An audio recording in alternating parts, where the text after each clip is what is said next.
ಚಿಕ್ಕುಲ್ರಟ್ಟಿ ರತ್ನನಗರ 7ನೇ ಕ್ರಾಸಲ್ಲಿ ಬಾಡಿಗೆ ಮನೇಲಿ ಇರೋದು.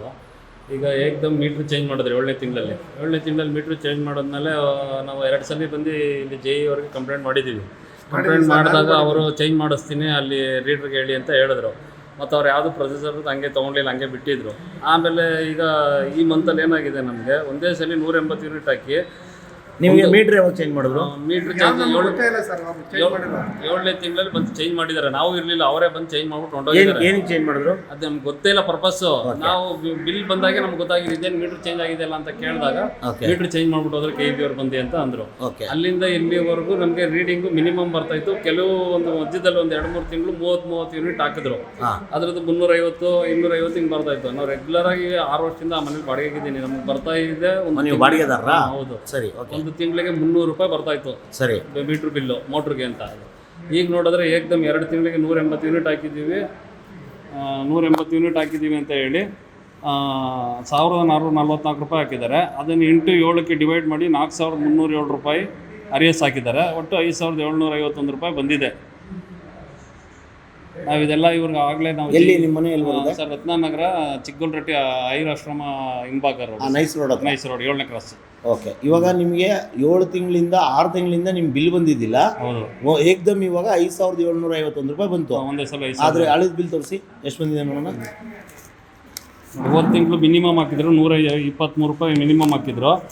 ಅದರ ಆಚೆ ತಿಂಗಳದು 1 ತಿಂಗಳು 319, 1 ತಿಂಗಳು 253 ರೂಪಾಯಿ. ಅದಕ್ಕೆ ಮಿನಿಮಮ್ ಆಗಲಿಲ್ಲ. 30 ಯೂನಿಟ್ ಓಡಿಸಿದ್ದೀರ ಅಂತ 30 ಯೂನಿಟ್ ಸೇರಿಸಿದ್ದಾರೆ ಅದಕ್ಕೆ. ಓಕೆ. ಮೀಟರ್ ಚೇಂಜ್ ಆಗಿದ್ದಾದ್ಮೇಲೆ 30 ಯೂನಿಟ್ ಸೇರಿಸಿದ್ದಾರೆ.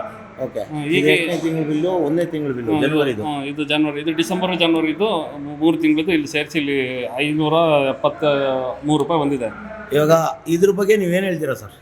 ಸರ್, ಇದು ನಮ್ಮ ಮೀಟ್ರು ಇಷ್ಟು ಓಡೋದೇ ಇಲ್ಲ. ನಮಗೆ 859 6 ತಿಂಗಳಿಗೂ ನಮಗೆ ಆ್ಯಕ್ಚುಲಿ ಅಂದರೆ 30 ಯೂನಿಟ್ ಓಡುತ್ತೆ ಒಂದು ತಿಂಗಳಿಗೆ.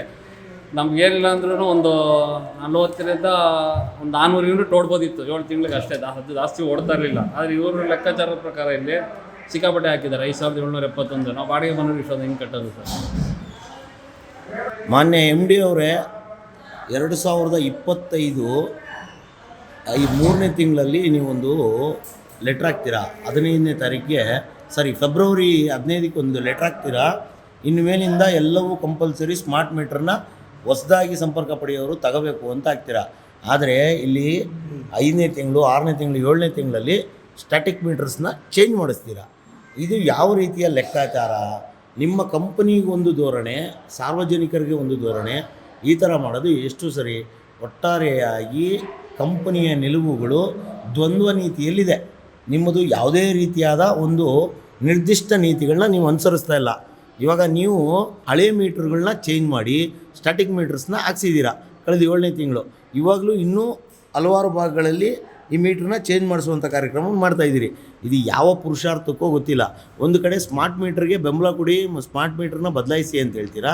ಇನ್ನೊಂದು ಕಡೆ ನಿಮ್ಮಗಳಲ್ಲೇ ಇರುವಂತಹ ಹಳೆ ಟೆಂಡರ್ಗಳನ್ನ ಮತ್ತೆ ಇಂಪ್ಲಿಮೆಂಟ್ ಮಾಡಿ ರಾಜಶ್ರೀ ಎಲೆಕ್ಟ್ರಿಕಲ್ಸ್ ಅವರಿಗೆ ನೀವು ಈ ಟೆಂಡರ್ನ ಕೊಟ್ಟು ಮೀಟರ್ಸ್ನ ಚೇಂಜ್ ಮಾಡಿಸ್ತಾ ಇದ್ದೀರಾ. ಒಂದು ಕೆಲಸ ಮಾಡಿ, ಬೆಸ್ಕಾಮ್ನ ರಾಜಶ್ರೀ ಎಲೆಕ್ಟ್ರಿಕಲ್ಸ್ ಅವ್ರಿಗೆ ಮಾರ್ಬಿಡಿ. ನೆಮ್ಮದಿಯಾಗಿ ನೀವು ಇರ್ಬೋದು. ಅವರು ನಿಮಗೆ ಒತ್ತಡನೂ ಕೊಡಲ್ಲ. ಎಲ್ಲ ಅವ್ರ ಪಾಡಿಗೆ ಅವರು ಕೆಲಸ ಮಾಡ್ಕೊತಾರೆ ಅಲ್ವಾ? ಒಟ್ಟಾರೆಯಾಗಿ ಒಂದೊಂದು ಕಡೆ ಒಂದೊಂದು ನೀತಿ. ಒಂದು ಕಡೆ ಹಳೆ ಮೀಟ್ರ್ಗಳನ್ನ ಬದಲಾಯಿಸೋ ನೀತಿ, ಇನ್ನೊಂದು ಕಡೆ ಹೊಸ ಗ್ರಾಹಕರಿಗೆ ಕಂಪಲ್ಸರಿ ಸ್ಮಾರ್ಟ್ ಮೀಟ್ರ್ ತಗೋಬೇಕನ್ನೋ ನೀತಿ.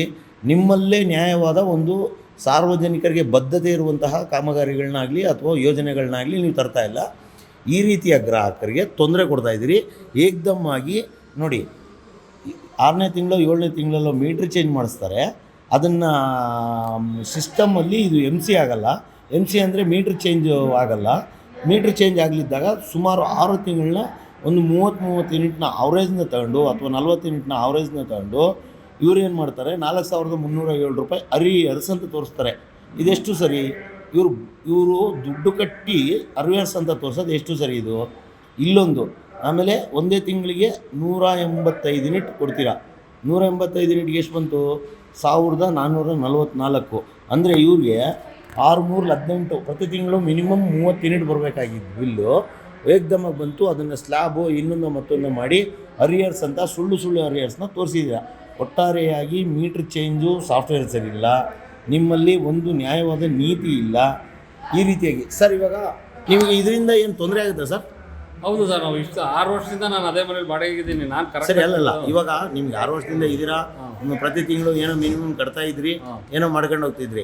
ಇವಾಗ ನಿಮ್ಗೆ ಏಕ್ದಮ್ 5,000 ಬಂದಿರೋದ್ರಿಂದ ನಿಮ್ಗೆ ಏನು ತೊಂದರೆ ಆಗುತ್ತೆ ಸರ್? ಕಟ್ಟಿ ಬಳಸಿದ್ದೀರಾ ತಾನೆ ಸರ್? ನಾವು ಅಷ್ಟು ಬಳಸೂ ಇಲ್ಲ ನಾವು, ಯಾಕಂದರೆ ನಾವು ಕೂಲಿ ಕೆಲಸಕ್ಕೆ ಹೋಗೋರು. ನಾವು ಅಷ್ಟೆಲ್ಲ ಒಟ್ಟಿಗೆ ಒಂದೊಂದ್ಸಲಿ ಒಬ್ಬೊಬ್ಬರು 5,000 ಕಟ್ಟೋಕ್ಕಾಗಲ್ಲ ಸರ್. ನಾವು ಮನೇನ ಸಂಸಾರ ಮೇಂಟೈನ್ ಮಾಡೋದೇ ಬಹಳ ಕಷ್ಟ. ಅಂಥದ್ರಲ್ಲಿ 5,500. ನಿಮ್ಮ ಬಾಡಿಗೆ ಎಷ್ಟು? ನಿಮ್ಮ ಮನೆ ಸರ್ ನಮ್ಮ ಬಾಡಿಗೆ 3,500 ಸರ್. ಮನೆ ಬಾಡಿಗೆ 3,500, ಕರೆಂಟ್ ಬಿಲ್ 5,000, 5,700 ರೂಪಾಯಿ. ಅದ್ಭುತ. ಬೆಸ್ಕಾಂ ಒಂದು ರೀತಿಯಾಗಿ ದೊಂಬಿ ಮಾಡ್ತಾ ಇದೆ, ಸಾರ್ವಜನಿಕರನ್ನ ಒಂದು ರೀತಿ ಕೊಲೆ ಮಾಡುವಂತಹ ಪ್ರಯತ್ನಗಳು ಮಾಡ್ತಾ ಇದೆ. ಇವರ ಮನೆ ಬಾಡಿಗೆ ಬಂದು 3,500, ಆದರೆ ಇವ್ರ ಬಿಲ್ ಬಂದಿರೋದು 5,751 ರೂಪಾಯಿ. ಮಾನ್ಯ MD ಅವರೇ, ದಯವಿಟ್ಟು ಗಮನ ಹರಿಸಿ. ಇವತ್ತು ಒಂದಿಷ್ಟು ನಿಮ್ಮ ಬಹುಕೋಟಿ ಗುತ್ತಿಗೆದಾರರಿಗೆ ನೀವು ಕೊಟ್ಟಿರುವಂಥ ಟೆಂಡರ್ಗಳ ಒಂದು ಪ್ರಭಾವ ಇದು. ಒಂದು ಕಡೆ ಮೀಟ್ರ್ ಚೇಂಜ್ ಅಂತೀರಾ, ಇನ್ನೊಂದು ಕಡೆ ಹಳೆ ಮೀಟ್ರ್ಗಳನ್ನೇ ಚೇಂಜ್ ಮಾಡಿಸ್ತೀರಾ. ಆ ಮೀಟ್ರ್ ಚೇಂಜ್ ಆದಮೇಲೆ ನ್ಯಾಯಬದ್ಧವಾಗಿ MC ಆಗಬೇಕಾಗಿತ್ತು ನಿಮ್ಮ ಸಿಸ್ಟಮ್ಗಳಲ್ಲಿ. ಯಾಕಂದರೆ ಕಳೆದ 6 ತಿಂಗಳಿಂದ ನಿಮ್ಮ ನೆಟ್ವರ್ಕ್ ಸರಿಯಾಗಿ ಕೆಲಸ ಮಾಡ್ತಾಯಿಲ್ಲ, ಹಂಗಾಗಿ ನಿಮಗೆ MC ಆಗಿಲ್ಲ. ಅದು ಹಂಗೆ ಉಳ್ಕೊಂಡು ಇವಾಗ ಬಡ ಗ್ರಾಹಕರಿಗೆ, ಬಡ ವಿದ್ಯುತ್ ಗ್ರಾಹಕರಿಗೆ ಈ ರೀತಿಯಾಗಿ ಸಾವಿರಾರು ರೂಪಾಯಿ ಹೊರೆ ಕೊಡ್ತಾ ಇದ್ದೀರಾ. ಸರ್, ಇದನ್ನು ನೀವು ಏನಾದ್ರು ಕಂಪ್ಲೇಂಟ್ ಕೊಡ್ತೀರಾ? ಕಂಪ್ಲೇಂಟ್ ಕೊಡ್ತೀನಿ ಸರ್. ಯಾರಿಗೆ ಕೊಡ್ತೀರಾ? ನಾನು ಇವ್ರಿಗೆ ಒಂದು ಲೆಟರ್ ಕೊಡ್ತೀನಿ. ಇದು ಬೆಸ್ಕಾಂ MD ಅವ್ರಿಗೆ ಒಂದು ನಾನು ಇದನ್ನು ರಿಜಿಸ್ಟರ್ ಮಾಡ್ತೀನಿ, ಮೇಲಲ್ಲಿ ರಿಜಿಸ್ಟರ್ ಮಾಡಿ ಕಂಪ್ಲೇಂಟ್ ಮಾಡ್ತೀನಿ ಸರ್. ಆಗಲಿ ಸರ್. ಒಟ್ಟಲ್ಲಿ ನಿಮಗೆ ಈ ಬಿಲ್ ಬಂದಿರೋದು ಹೊರೆಯಾಗಿದೆ. ಹೌದು ಸರ್, ಹೊರೆಯಾಗಿದೆ. ಇದು K4 sub division RR layout, nice road ಹತ್ರ ಈ ಬಿಲ್ ಬಂದಿದೆ. ಇದು ಬಿಲ್ ಬಂದು ಕೊಡ್ತಾ ಇರೋದು ಐಡಿಯಾ ಇನ್ಫಿನಿಟಿಯ ಒಬ್ಬ ಟೆಂಪ್ರವರಿ ಹುಡುಗ.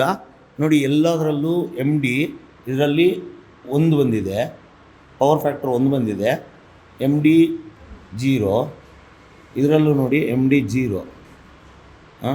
0 ಹೆಂಗೆ ಬರೋಕ್ಕೆ ಸಾಧ್ಯ? 0 ಕೊಟ್ಟಿದ್ದಾರೆ. ಅಂದರೆ ಒಟ್ಟಾರೆಯಾಗಿ ಇವರೆಲ್ಲೋ ಕೂತ್ಕೊಂಡು ಏನೋ ಮಾಡ್ಕೊಂಡು ಬಿಲ್ನ ಮಾಡಿ ಅದು 0 ಆಗ್ತಾರೋ ಅಥವಾ 3, 5, 10 MD ಆಗ್ತಾರೋ ಗೊತ್ತಿಲ್ಲ. ಒಟ್ಟಾರೆಯಾಗಿ ಒಂದಿಷ್ಟು ಏನು ಈ ಬಹುಕೋಟಿ ಗುತ್ತಿಗೆದಾರರಿಗೆ ಟೆಂಡರ್ಗಳನ್ನ ಕೊಟ್ಟು ಕಂಪನಿನ ಸರ್ವನಾಶ ಮಾಡಿದೆ ಒಂದಿಷ್ಟು ಅಧಿಕಾರಿಗಳ ನಿರ್ಧಾರಗಳು.